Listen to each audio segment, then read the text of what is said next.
I am that which the Buddha stands on. This sentence means I am that which the mind stands on, I am that which consciousness itself stands on, I am that which the five khandhas, the five aggregates, stands on.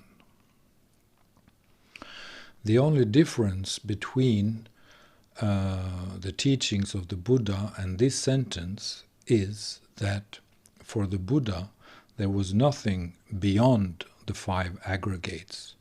There was nothing beyond the five khandhas. If you remove the five khandhas, the five aggregates, there would be nothing left.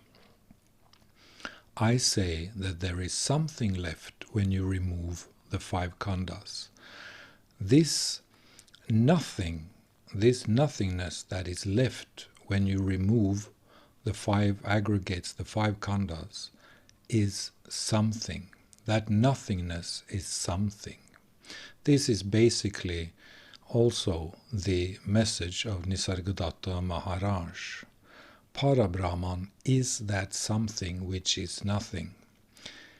Parabrahman is that nothing which is in fact something. The something that can see that consciousness is something that appears on top of that which is prior to consciousness. This is the difference, you could say, between Nisargadatta Maharaj and the Buddha. This is the difference between those who believe in ultimate reality as something instead of nothing as absence. When I say this, I mean that the nothingness that is left, if you remove the five aggregates, that which is producing the human being, when you remove that, the ultimate reality stands alone, and that ultimate reality is that which is prior to consciousness.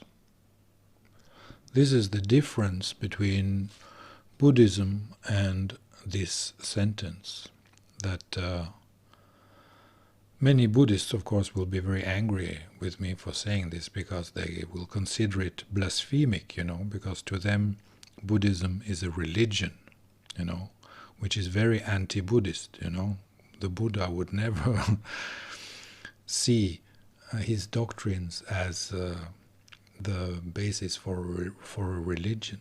It's a scientific approach, it's an acknowledgement of that which is true.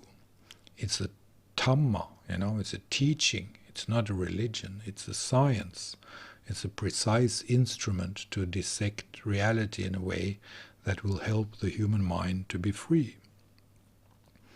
Buddhism is a way to freedom, and that way is to remove or to dissolve the attachments that we have to mind phenomena, the clinging that we have and that we do through our own desire for existence, for self, for selfhood, for the continuation of life as a narrative, as a story.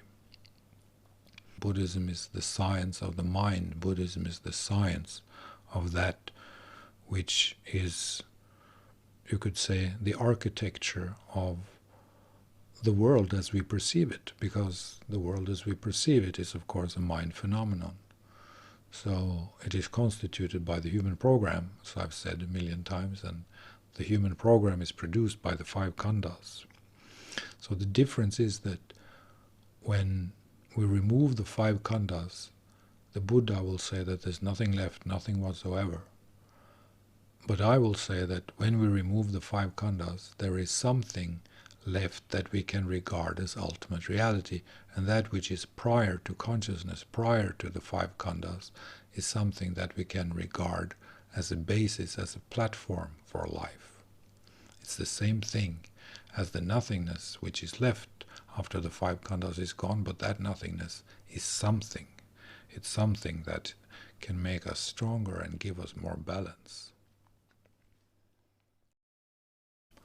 I am that which the Buddha stands on. Ultimate reality is that which the Buddha stands on. Ultimate reality is the background of everything. Ultimate reality is that which is left, which stands alone after the five khandhas are gone. The five khandhas, or the five aggregates, is that which is producing the human being. The five aggregates is that which is producing everything that exists, because that which exists because we exist, because the human being, we constituted. The human program, which is constituted by the five khandhas, is producing the world for us. Ultimate reality is that which is left when everything else is gone. When God is gone, ultimate reality is left. When the universe is gone, ultimate reality is that which is left. When the Buddha is gone, ultimate reality is that which is left.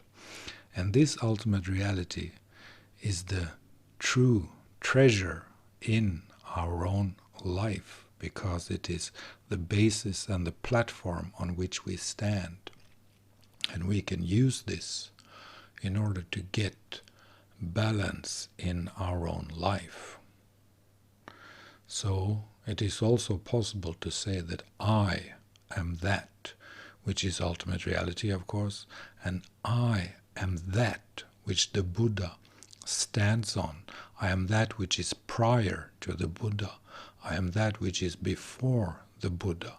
I am that which is left when everything else is gone. Or, let's say, ultimate reality is that which is left when everything else is gone.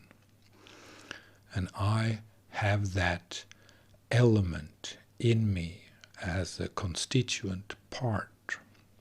I can see this as my own ultimate nature. So I am that which the Buddha stands on.